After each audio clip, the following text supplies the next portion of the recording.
Where the Flame Trees Bloom by Alma Flor Ada. The Surveyor. My father, named Modesto after my grandfather, was a surveyor.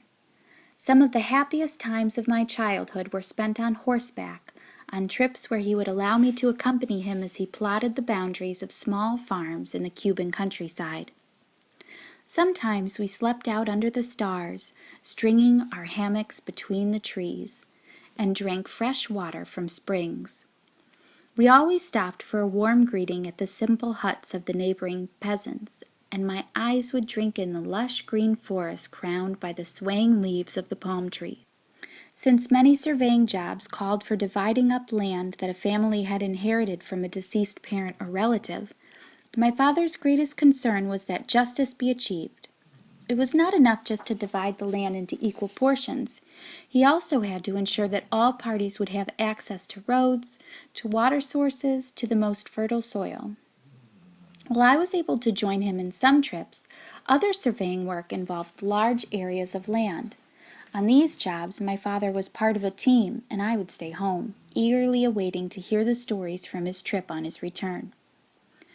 Latin American families tend not to limit their family boundaries to those who are born or have married into it. Any good friend who spends time with the family and shares in its daily experiences is welcomed as a member. The following story from one of my father's surveying trips is not about a member of my blood family, but instead concerns a member of our extended family. Felix Caballero, a man my father always liked to recruit whenever he needed a team, was rather different from the other surveyors. He was somewhat older, unmarried, and he kept his thoughts to himself. He came to visit our house daily. Once there, he would sit silently in one of the living room's 4 rocking chairs, listening to the lively conversation all around him. An occasional nod or a single word were his only contributions to those conversations. My mother and her sisters sometimes made fun of him behind his back. Even though they never said so, I had the impression that they questioned why my father held him in such high regard.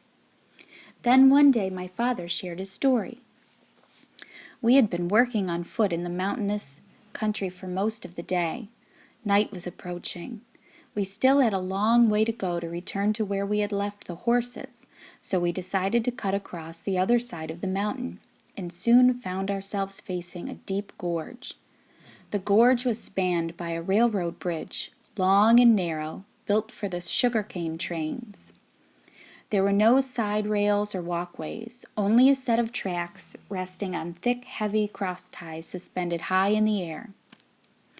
We were all upset about having to climb down the steep gorge and up the other side, but the simpler solution, walking across the bridge, seemed too dangerous.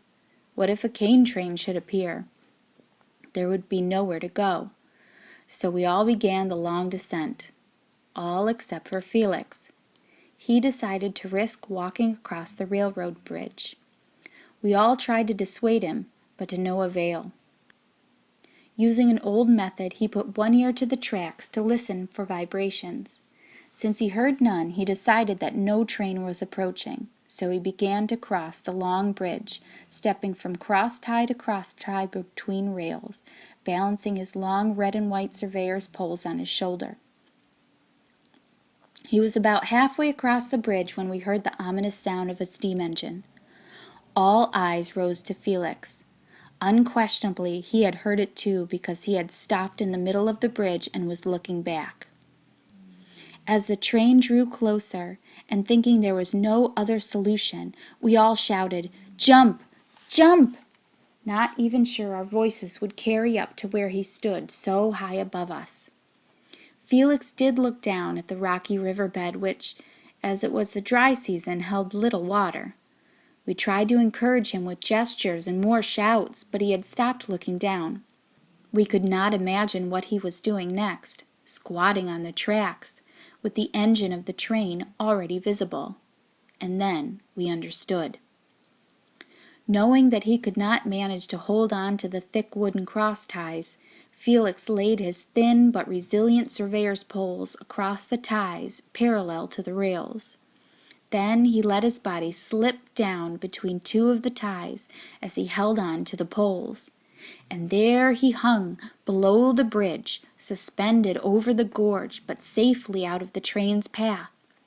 The cane train was, as they frequently are, a very long train. To us it seemed interminable. One of the younger men said he counted 220 cars. With the approaching darkness and the smoke and shadows of the train, it was often difficult to see our friend.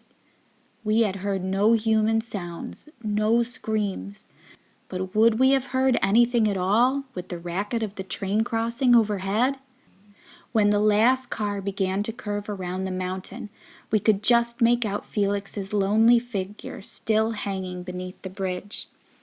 We all watched in relief and amazement as he pulled himself up and at last finished walking slowly and calmly along the tracks to the other side of the gorge. After I heard that story, I saw Felix Caballero in a whole new light. He still remained as quiet as ever, prompting a smile from my mother and sisters as he sat silently in his rocking chair. But in my mind's eye, I saw him crossing that treacherous bridge, stopping to think calmly of what to do to save his life, emerging, all covered with soot and smoke but triumphantly alive, a lonely man, hanging under a railroad bridge at dusk, suspended from his surveyor poles over a rocky gorge. If there was so much courage, such an ability to calmly confront danger in the quiet, aging man who sat rocking in our living room, what other wonders might lie hidden in every human soul?